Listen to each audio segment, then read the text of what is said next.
have now been on the line with me. I've got Kamal Centre next door to his neighbourhood. It's going to impact his community, and I thank him for getting in touch with me tonight. Hello, Kamal. Hi, Julian. It's great to have me on the show, and welcome to all the listeners. And just grateful to be part of this, and hope to covering some interesting topics. Yeah, thank you, Bo. And we've worked together, although not in the same room, but we were involved in the same radio station years ago. So it's good to cooperate again. How are people reacting to the news that this incident has been declared a terrorist incident? At first, the police were saying there was no evidence that it was a terrorist incident, but that just means that they hadn't found out yet. It doesn't mean that they were ruling it out. Now they're saying that it is. This is not the kind of thing that usually happens in a place like Reading. Well, I can tell you from first-hand experience, as soon as I heard about what was going on, because there was rumors going around and spreading like wildfire, but I can tell you I was personally deeply so saddened to learn of what happened yesterday. So first and foremost, I would like to send out my condolences to the families and friends of those who lost their lives and those affected by yesterday's, terrible, hideous acts. Reading is a very multicultural, diverse society, and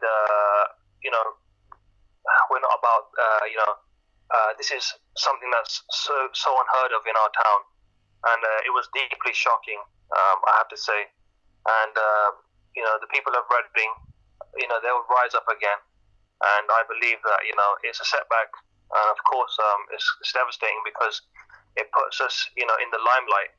And unfortunately, when you hear about incidents happening in London or Manchester, you kind of like you can relate to it, but it's not on your doorstep. But this was right on our doorstep, right in the heart of Reading town centre in Forbury Gardens, and it's just such a terrible act, and an act of terrorism, of course. Yes, and we are hesitant to use that phrase, but it's clear that this is a terrorist attack, presumably because there's a political / ideological incentive behind it. People initially were saying definite terrorist attack, and I made the point online. I don't know if you saw it with a mutual friend of ours. We have to wait until we find out the motive, but it had the hallmarks of an ISIS-inspired attack. The individual, who is apparently a 25-year-old Libyan man who had moved to Reading from Manchester, I may be correct in saying was involved with the cell that was behind the Manchester Arena attack. And as is often predictably the case, the authorities are saying this person was on the watch list. It is someone who MI5 was aware of, was recently released from prison, and has now committed an atrocity.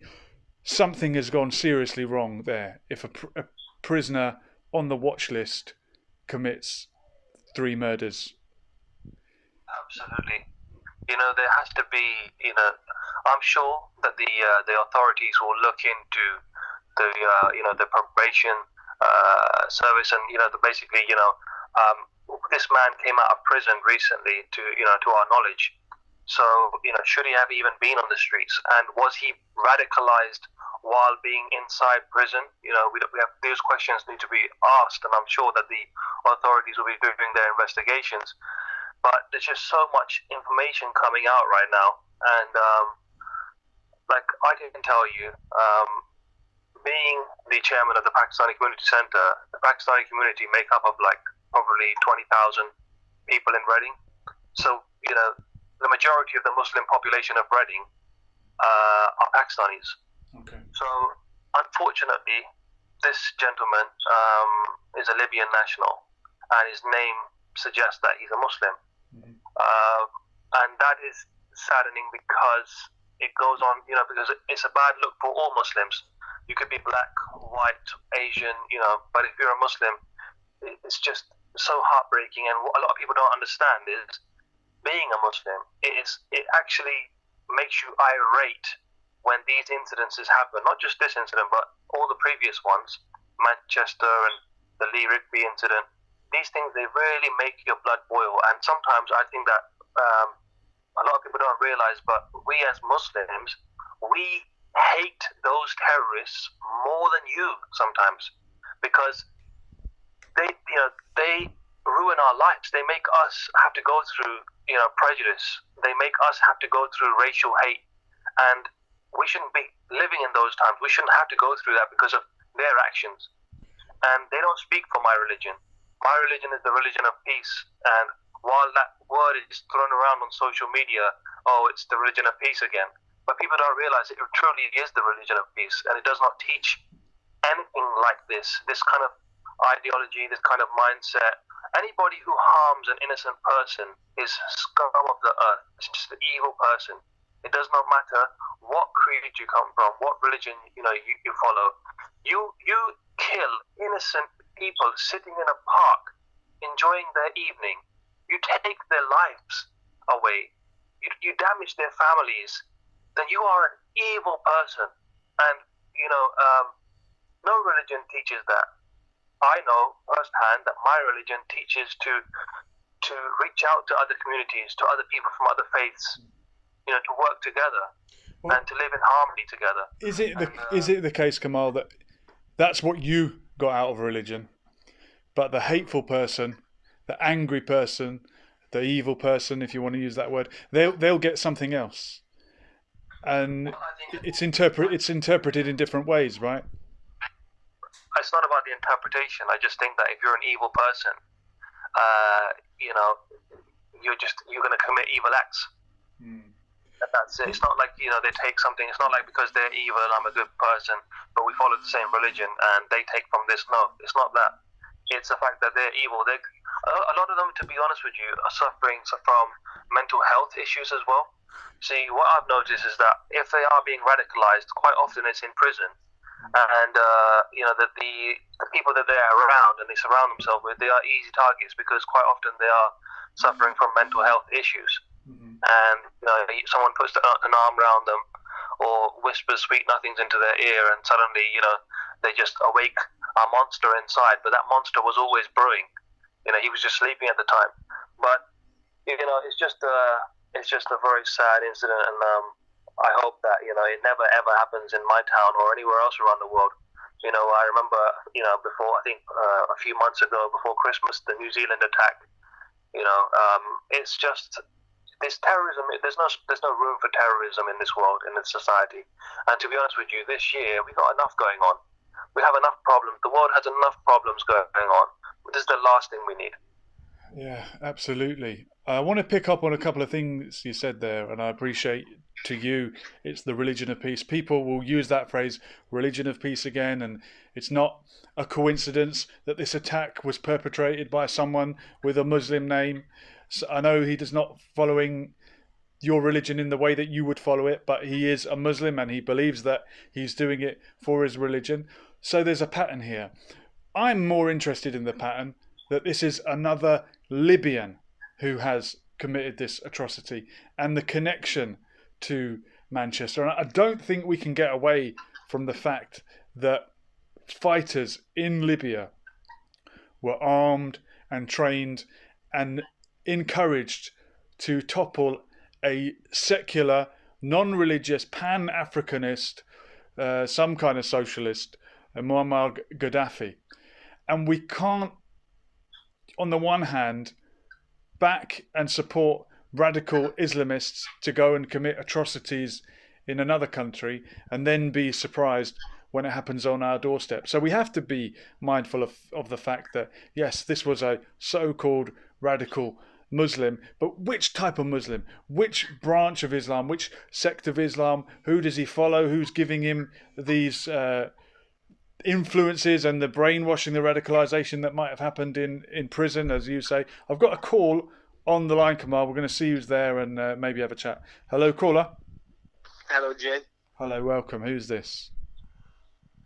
Hello, it's Sajid. All right, Sajid. Hello, Saj. Saj, you're through to myself and Kamal, Saleem, chairman of the PCC in Reading. Oh, wow. I'm quite nervous. What's your take on the fact that we now know it was a terrorist attack? Yesterday we were sort of umming and ahhing because we didn't know and we didn't want to jump the gun. It's now clearly a terrorist attack by a radicalized individual. I'm confused in what is defined as a terrorist attack. That term to me is a bit confusing now, because if someone goes in a park and causes terror to people, he could be classed as a terrorist. But yesterday, people were like, how can you say that it is? Though you can't say it is. It's just an attack of a crazy person doing something. But a crazy person can also be a terrorist. You might say you'd have to be crazy to be a terrorist. But there is, it would seem, with the Manchester connection and what went on in Libya and our government's culpability in the arming and funding of radical so-called Islamists, I don't think we can divorce ourselves from the fact that this is a terrorist attack. And it happens a lot in Libya and Syria. And some of the fighters in those countries are regarded as freedom fighters, just like the Mujahideen in Afghanistan were referred to as freedom fighters when they were attacking the Soviet Union. But when they flew planes into the World Trade Center, allegedly, on 9/11, they became terrorists. So we have to stop supporting terrorists in another person's country if we don't want the terror on our streets. And I know we don't want it. I know Kamal Saleem doesn't want it. He's disgusted by it. One thing I realized on Sky News is yesterday they were not classing it as a terrorist attack, but the moment they got an update that it was a Libyan guy, I'm not lying to you, I'm going to try to find the phrase for you. It said, Libyan guy now is the suspect, a terrorist attack. Well, let's not pretend it isn't. Do you think it is a terrorist attack? No, but I'm saying that as soon as they found out the guy was a Libyan guy, they associated the word terror with it. A Libyan guy from Manchester with links to the murderers that committed the Manchester Arena bombing. It sounds like a terrorist act to me. I don't know why we're so reluctant to use this word. Yeah, but I don't know. I was just saying that it just sounded like from the papers that they found out it was an Arab guy. I don't know. They didn't mention anything about connections. It just said Libyan guy now found, terrorist attack. We can confirm. All right. Well, I think they got it right that time, whether they were jumping the gun or not. They're doing some crafty thing where they keep putting Black Lives Matter in the headline, even though they keep saying, "Oh, it's nothing to do with that," but then why they keep mentioning it for? Well, sadly, it happened in the same time on the same place. Saj, I'm going to free up. 3 hours later. That's not the same time. I'm going to free up the line for some right wingers that are trying to get through, but appreciate your call. All right, we have to have everybody's say. Thank you, Saj. Yeah, Kamal, if you're still with me, I hope you are. Yes, of course. Good man. What was the Black Lives Matter protest significance of it yesterday? Is it a coincidence that this attack happened then? Do you think it happened there because it was going to give it more notoriety? I'll just go back a few minutes before you took the call. You said that this was a Muslim man, but do we know that for sure? Because earlier on this afternoon I read an article in the Sun. And I don't know how reliable you think the Sun is. I have not very. Article, but there's an article in there from a man claiming to be the cousin of this gentleman, terrorist named I think Khairi Sadallah, something like that. Okay. Basically, he just said that this man was a drinker and smoker. He used to like to go out and socialize, and he basically converted to Christianity. Okay. Has a tattoo of a cross on his arm. We don't know. I'm not in a position, or I don't think anyone's in a position, apart from him, really, to tell you what faith or what creed he followed. But I'm just throwing that out there. It's just a bit of information. That's interesting. To read the article. That's interesting. And there may be elements of truth in that. His cousin. But if we look at the pattern of behaviour and the style of the attack, we have to, and I'm using the word Muslim here with a small m, because the vast majority of the Muslim community abhor what ISIS does and don't regard them as exemplary examples of Muslim behaviour. But I mean Muslim in the sense that of somebody who regards themselves as Muslim. Now, this guy may have converted to Christianity. He may have had tattoos on his body. That's an interesting twist. He also may have concocted a story about converting to Christianity in order to bolster his plea as an asylum seeker in this country, and say, if I go back to my country as a Christian, I will be killed by the Islamists that you helped to install.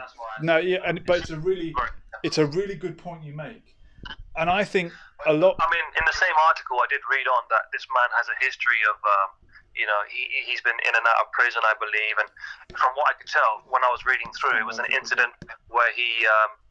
I think he had an incident against a security guard where he was shoplifting, and altercation took place. Then there was another incident in Westminster Court where he basically, I think he tried to assault the judge who handed down the verdicts.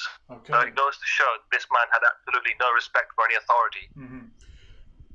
And going back to what you said about the possible Christian, possible tattoo, I think a lot of these guys and we've got another caller, by the way, that we'll bring in shortly, standby caller. A lot of these guys that wind up in this situation have identity crisis.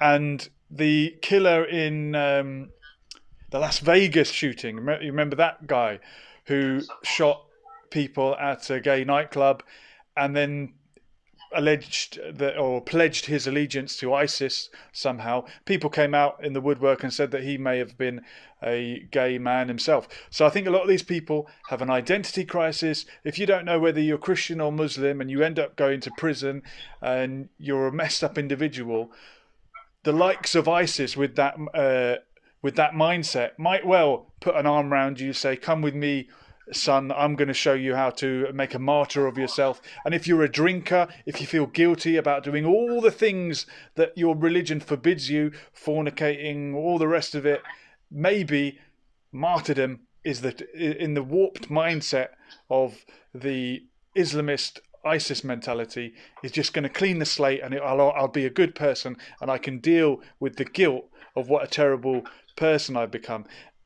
And maybe that is some reason. Make out when he was arrested. I think that he didn't put up any fight. He basically was quite happy to be arrested. I think he's probably the sort of sick individual who'd like to spend the rest of his days in a prison cell, and he probably will. And I hope he does. I hope so. And when prisoners like this are released, so-called early, and we say, oh my God, why was he released early? He wouldn't have committed this atrocity if he was released later. He would have just done the same thing later, I imagine, unless we intervene somehow, and I don't know how. Look, Kamal, I don't want to take all your time, so I'm going to let you speak to one more caller if we can get them on. Hello, caller, are you there? Hello? Yeah, you're through to myself and Kamal Saleem from Reading. What have you got to say? Thank you very much. Firstly, I want to say to your guest that just because the person who committed the crime drank alcohol and he had affairs and he went out dancing, that doesn't make him a non-Muslim. Those are just things that people do. That doesn't take them out of the fold of Islam. It depends on how they act towards others. Even some say murdering somebody. I think there's a story about the man who killed 99 people and then the 100th one he repented. So I think saying that just because he drank alcohol and just because he was out dancing like all of us and he did other things of that nature, that still keeps him in Islam, because he could have a very strong faith. Obviously, yes, Omar, it would suggest that he's not following the commandments very strictly if he's doing all that. He might be a believer, but he's not. He's a messed up individual. I get what you're saying, and fair enough. and Hitler was a Christian, but it wasn't exemplary Christian behaviour, was it? Well, that sounds a bit movie-like. He converted to Christianity and then he just went crazy at the park yesterday. But what I would say is, why has the media since morning picked this up? Because now I'm saddened at the loss of life. We lost 3 lives yesterday, but at the same time we lost 2 other lives. And you say Black Lives Matter, and everyone is at the protest, but we lost 2 Black lives in Birmingham in Mossad. Now there's hardly a mention of that. And why are we not showing the same emphasis on those Black lives than we are on other lives? Now, all lives do matter, but it just seems very unfair that the people who died in the park have this much notoriety all over the world, and the other 2 that just died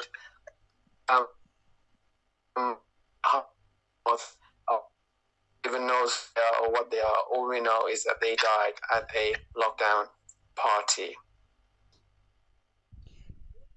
Okay, we're going to have to look into that story. Kamal's back. I would just say that you're right in saying, of course, Black Lives Matter, White Lives Matter, Asian, all lives matter. It's just that we chose to discuss this topic today. I can't speak about the media or the mainstream media. I think they have done a lot of coverage on Black Lives Matter over the past few weeks. I just think that it was because it was breaking news, and unfortunately, it does put terror into the hearts of people. I'm not sure if you're deliberately avoiding my point. I'm not referring to you or your show here tonight. I'm referring to the media all over this country, and I'm surprised that you're not aware. Well, look, it's your chance now. What happened? What's this story that we missed? 2 individuals died under lockdown. I refuse to delineate this story because it seems that it doesn't hold much veracity on this show, and your viewers must have been watching Sky News since morning. All they saw was sporadically since morning. All they saw was this incident that took place yesterday. I'm saying 2 people were killed in the morning after the deaths, I suppose, of the people in the park. 2 Black people in a lockdown party. And it was barely a mention, and I know of it because it was mentioned on Sky News, and it was barely mentioned. So my question to your viewers and your guests is, why does it seem that when Black people are killed, it's no big deal? When Black people are stabbing each other many a time to death, nobody cares. But yet when this is a brown man an African Libyan person going wild, then it's international news all over the world for some reason.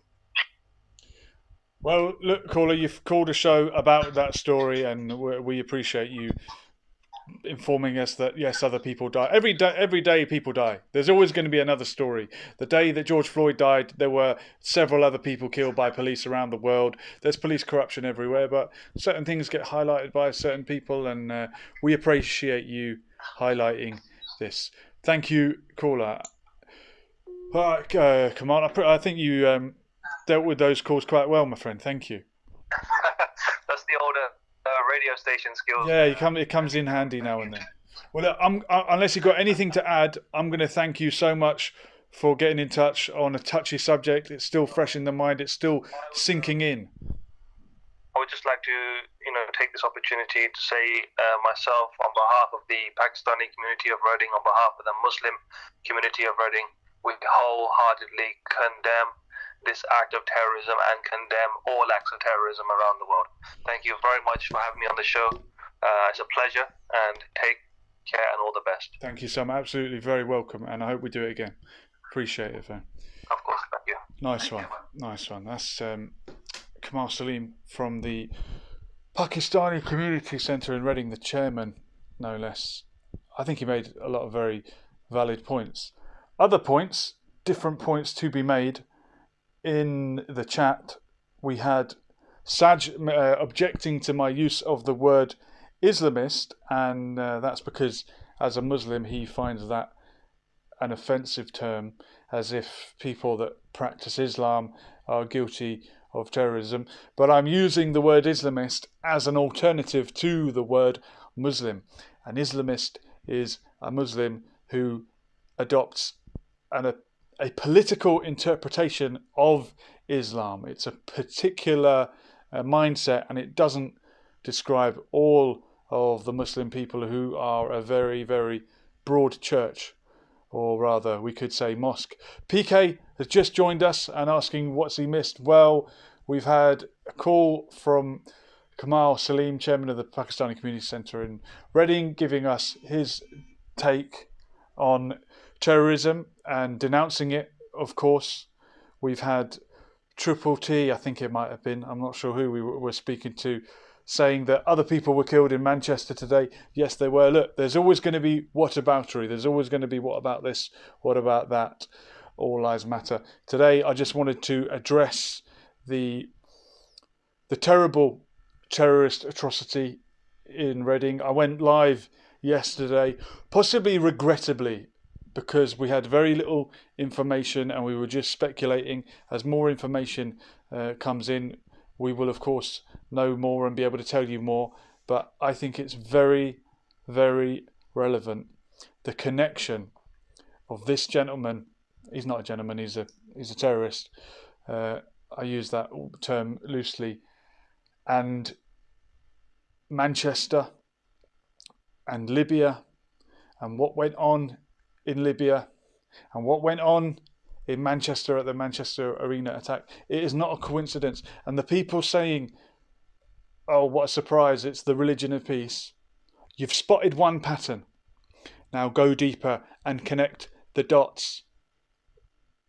Kamal, Saleem told me tonight there's thousands of Muslims in Reading.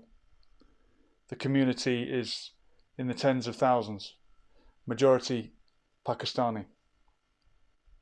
Why would it be the Libyan man with a Muslim name from Manchester involved in an ISIS-style terrorist attack? Join the dots. It seems quite simple to me. Wow. It's a tough subject, I know. It's a tough subject. This has been Lessons for Life, and we'll do it all again tomorrow night, similar time.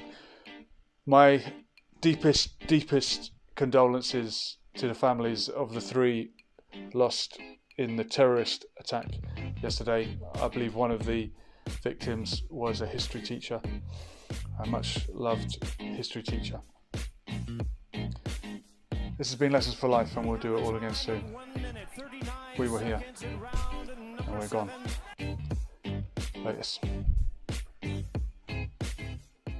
referee in charge, Kenny Bayless, recognized.